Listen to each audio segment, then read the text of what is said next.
Welcome to qnawire.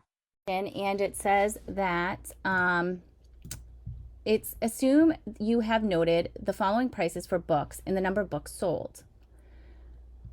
So it wants you to calculate or fill in the table. You can do the calculations in Excel, which is what I'm going to do, develop a least squares estimated regression line and the coefficient of determination and the correlation coefficient and interpret it. So basically what you're going to do is you have to find the average of your X value. Then, so you have to find the average of your X value. Then you have to find the average of your Y value. And then you have to find the difference between X minus the mean of X, which is 3, minus. And then you have to find the value of each one of your Y minus the mean of Y values. Then you have to multiply X minus the mean of X times Y minus the mean of Y. And then you're going to total up that column.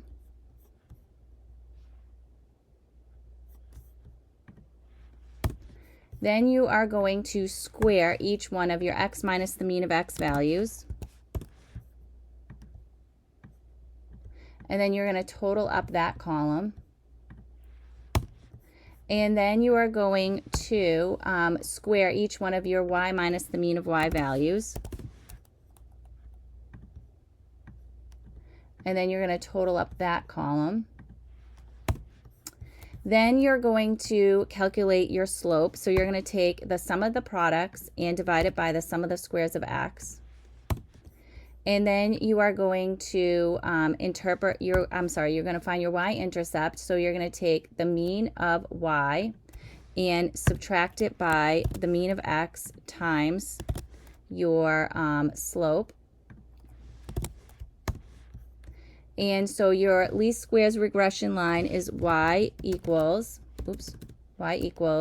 negative 2x plus 12. And then for the Pearson correlation coefficient, you are going to get your sum of your products and divide it by the square root of the sum of the squares of x times the sum of the squares of y.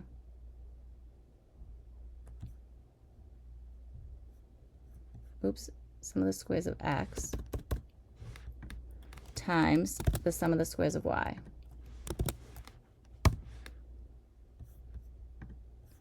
And then your coefficient of determination is going to be the square root of this number. So the square root of 1 is just 1. The square root. And so it did number because this is negative.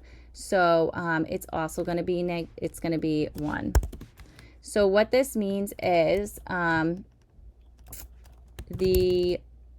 both the Pearson correlation the Pearson correlation coefficient, or we'll put it right here. This means that there is a strong positive linear relationship between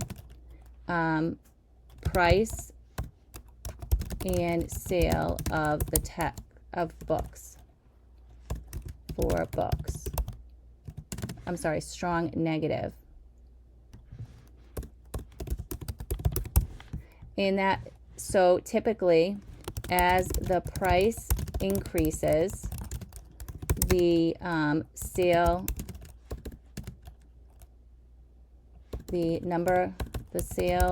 number of books sold decreases.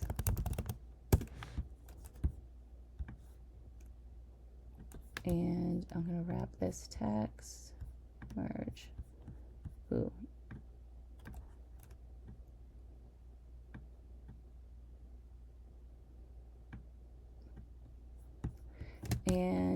highlight, bold. And then for the next one,